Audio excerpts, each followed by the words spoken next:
जय हिंद दोस्तों, और एक बार फिर से स्वागत करता हूं मैं आप लोगों का आपके अपने चैनल पर। और आज के इस वीडियो में दोस्तों हम लोग बात करेंगे कॉन्टैक्ट लिस्ट कॉल पर।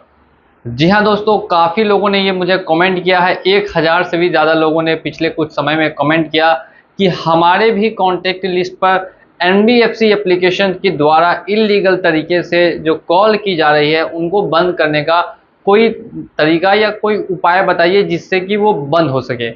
अब ऐसा क्यों हो रहा है? काफ़ी लोग हैं जिन्होंने एनबीएफसी एप्लीकेशन जैसे कि क्रेडिट बी, नावी, एम पॉकेट, किश्त, मनी व्यू या रूफीलो जैसे किसी भी लोन एप्लीकेशन से लोन लिया है और उसका रीपेमेंट अभी तक किसी भी पर्सनल कारण से नहीं कर पा रहे हैं और उनको लग रहा है कि अब कंपनियां उनके कॉन्टैक्ट लिस्ट पर कॉल करने की धमकी दे रही है और कॉन्टैक्ट लिस्ट पर कॉल भी करेंगी।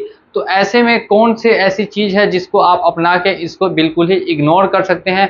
तो वो आज के इस वीडियो में हम लोग बात करने वाले हैं। तो एक बार फिर से स्वागत करता हूं मैं आप लोगों का आपके अपने चैनल पर।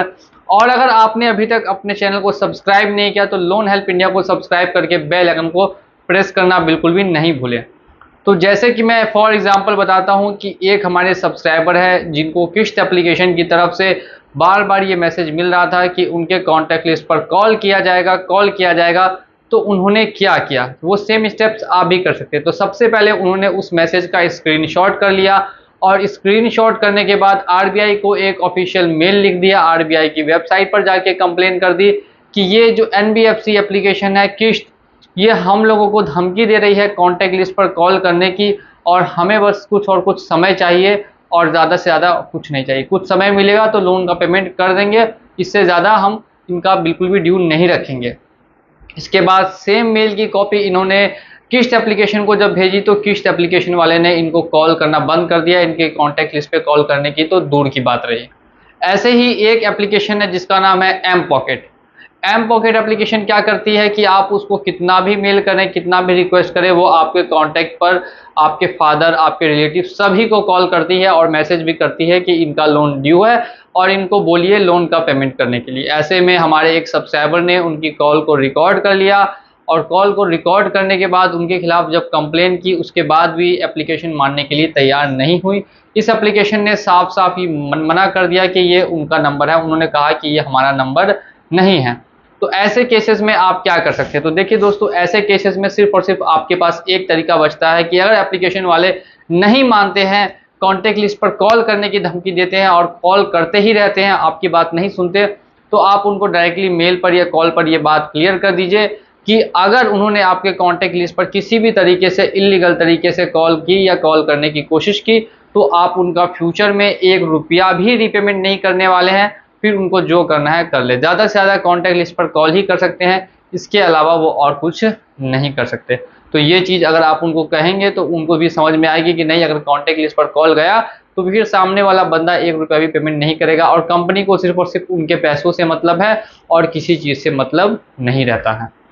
कितना टाइम चाहिए वो आप अपने हिसाब से डिसाइड कर सकते हैं। किसी को 1 मंथ, किसी को 2 मंथ, किसी को 3 मंथ्स, जितना टाइम चाहिए लोन रिपेमेंट करने के लिए वो डिसाइड कर लीजिए। अब मान लीजिए किसी के कॉन्टैक्ट लिस्ट पर कॉल गया तो कितने दिन तक कॉल करते हैं वो भी आप लोग जान लीजिए।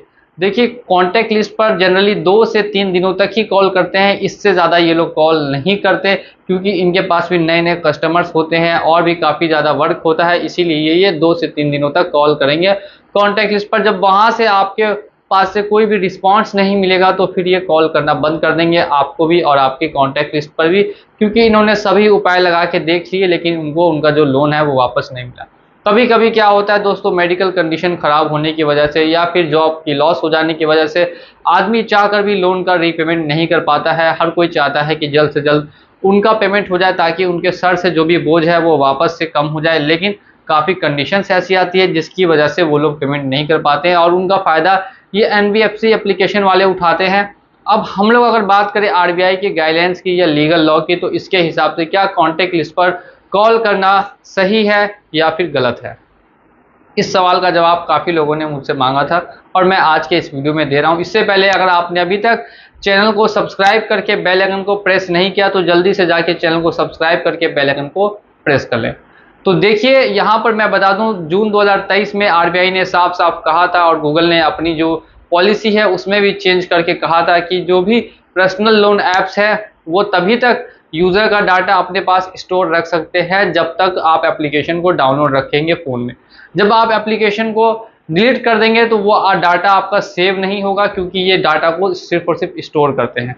तो बस अगर आपको भी बचना है तो जल्दी से जल्द जाके एप्लीकेशन को अपने फ़ोन से डिलीट कर दीजिए। और आरबीआई ने भी साफ साफ मना किया है कि किसी के भी निजी ज़िंदगी में इंटरफेयर करना राइट टू प्राइवेसी को बिल्कुल ही हानि पहुंचाता है। इसीलिए ये जो कर रही है एनबीएफसी कंपनी बिल्कुल ही इलीगल प्रैक्टिस है, कहीं से भी लीगल प्रैक्टिस नहीं है। राइट टू प्राइवेसी जो आपका अधिकार है, मूल अधिकार है, उसका हनन हो रहा है इसके जरिए। इसीलिए ये इलीगल चीज़ है जो कंपनियां कभी कभी करती हैं लोन वसूली कराने के लिए। तो ध्यान रखना है आपको 2-3 बातों का जो मैंने आपको समझाई है।